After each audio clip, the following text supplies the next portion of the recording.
प्रज्ञाच्या आपण आरोप केले, त्यांनी विचार केला नाही. बरोबर आहे. नाही, प्रचार केला नाही म्हणून मी आरोप नाही केला. महाआघाडीच्या विरोधामध्ये प्रचार केला किंवा महाआघाडीच्या विरोधात त्यांनी मतदान केलं किंवा महाआघाडीच्या विरोधात त्यांनी वागले, त्याच्यासाठी आम्ही महाविकास आघाडीकडून त्यांना तिकीट मिळू नये किंवा त्यांना विधान परिषद मिळू नये अशी मी पक्ष आघाडीकडे विनंती केलेली आहे. त्यांनी प्रचार केला किंवा नाही केला अशाचा विषय नाही, महाआघाडीच्या विरोधात केला हा विषय आहे.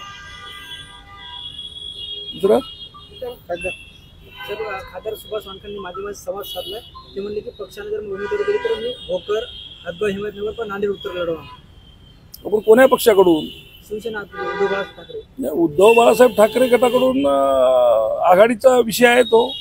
आणि पक्षविरोधी कारवाया केल्याच्या नंतर उद्धव बाळासाहेब गटाचे माणसं तिकीट देत नसतात. सुभाष वानखेडेंनी विरोधात काम केलं 100%. त्यांची तक्रार केली. तक्रार ज्या दिवशी तिकीट मागतील त्या दिवशी करू. आता काय असं तर पुष्कळ जणांनी केलेली. आता काय प्रत्येकाला थोडीच आपण प्रत्युत्तर देणार आहोत.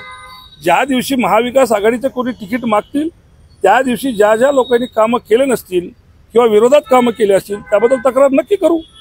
साहेब, हिंगोली शेतकऱ्याचं आंदोलन पेटले. काल त्यांनी मोटरसायकल झाली होती, आज रस्ता रोको केला आहे, टायर जाळले, प्रशासन दखल घेत नाही. बरोबर आहे. सध्याला प्रशासनाच्या डोळ्यावर फार मोठी पट्टी पडलेली आहे. ते काढायचं काम आम्ही करतोय सध्याला, पण अजून सत्तेचा माज गेलेला नाही आहे.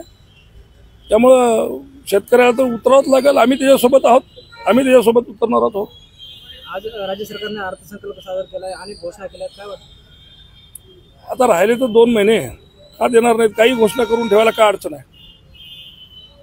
साहेब, आगामी काळामध्ये विधानसभा निवडणूक आहे, काय वाटते सध्याची स्थिती? कारण इंडिया अलायन्स देशामध्ये आणि राज्यामध्ये महाविकास आघाडीला जनतेनं भरपूर मतांनी दिले. काय वाटतं आगामी सरकार? तुम्ही जर बघितलं असेल तर महाविकास आघाडीला क्लिअर कट माइंडेड लोकांनी दिलेला आहे. जवळपास 160 जागा हा 2000 मताच्या मतामध्ये पडलेल्या आहेत महाविकास आघाडीच्या.